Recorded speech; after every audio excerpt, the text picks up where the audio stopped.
So இப்போ என்ன பண்ண போறோம் அப்படின்னா, நம்ம கிட்ட இருக்க 2 ஷீட்டை வந்து ஒரே ஷீட்குள்ள கன்சாலிடேட் பண்ண போறோம். ஸோ அதாவது பவர் கொரியில வந்து அப்பன் பண்ணி கொண்டு வரப்போம். ஸோ அதை அப்பன் பண்றதுக்கு ஷார்ட்கட் என்ன அப்படின்றத தான் இங்க பார்க்க போறோம். ஓகேங்களா? ஸோ இப்போ வந்து என்கிட்ட வந்து ஒரு 2 டேட்டா இருக்கு. பிசிக்ஸ் ஏ, பிசிக்ஸ் பி. ஸோ 2 டேட்டாவும் நமக்கு எப்படி இருக்கணும்? ப்ராப்பரா டேபிள் ஃபார்மெட்ல இருக்கும். அப்படி இருந்தாதான் என்ன ஆகும்?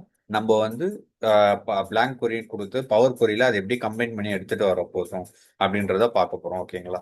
ஸோ இந்த இடத்துல என்னோட டேட்டா செட் வந்து பிசிக்ஸ் ஏ, பிசிக்ஸ் பின்னு இருக்கு. ரெண்டுமே வந்து 2 விஷயம் என்ஷூர் பண்ணணும். என்னன்னா டேபிள் ஃபார்மெட்ல இருக்கணும். அதுக்கப்புறம் வந்து எட்டஸ் வந்து ப்ராப்பரா கரெக்டா சேமா இருக்கும். எக்ஸாக்டா இருந்தா மட்டும்தான் அது கரெக்டா வந்து நமக்கு வந்து மேட்ச் ஆகி அவுட்புட் வந்து கம்பைன் ஆகி கொடுக்கும். ஸோ இந்த இடத்துல நான் டேட்டா டேப்குள்ள போயிட்டு கெட் டேட்டால ஃப்ரம் அதர் சோர்ஸ்ல பிளாங்க் கொரி அப்படின்றத கொடுக்குறேன். ஸோ இப்போ வந்து பவர் கொரி வந்து எனபிள் ஆகும். ஸோ அந்த பவர் கொரியில equal to Excel dot current workbook அப்படின்னு கொடுத்தோம்னா கரண்ட் ஒர்க் புக்கில் இருக்க டேபிள் ஃபார்மெட்ல இருக்க டேட்டா என்ன ஆகும்? நமக்கு இங்கே ரிட்டர்ன் ஆகும். ஸோ நான் இங்கே என்ட்ரி பண்ணோன்னே கீழே எனக்கு பாப்அப் ஆயிடுச்சு.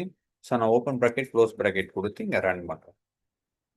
இப்போ எனக்கு வந்து 3 டேபிள் வந்திருக்கு. டேபிள் 2ன்றது அந்த மேக்ரோக்காக நான் ஒரு சம் ஸ்டெப்புக்காக நான் இன்னொரு டேபிள் வந்து ஒரு ஷீட்ல வச்சிருக்கேன். எனக்கு எது கரெக்டானது அப்படின்னா டேபிள் ஏ, டேபிள் பி தான். ஸோ நான் ஃபர்ஸ்ட் இந்த ரோவை என்ன பண்றேன்? டெலிட் பண்றேன். ரிமூவ் டாப் ரோஸ்ன்னு கொடுத்து இங்க 1ன்னு கொடுத்துட்டு நான் என்ன பண்றேன்? ஃபர்ஸ்ட் ரோ வந்து ரிமூவ் பண்ணிடுறேன். ஸோ எனக்கு டேபிள் ஏ, டேபிள் பின்றது கரெக்ட். ஸோ இந்த இடத்துல இந்த கண்டென்ட்டுக்கு பதிலா இங்க ஒரு லெஃப்ட் ஆரோ ரைட் ஆரோன்னு இருக்கா, இதுதான் வந்து எக்ஸ்பேண்ட் பண்றது. ஸோ இதை கிளிக் பண்ணோம்னா நம்மளோட டேட்டா காலம் எல்லாமே வந்து நமக்கு இங்க காட்டும்.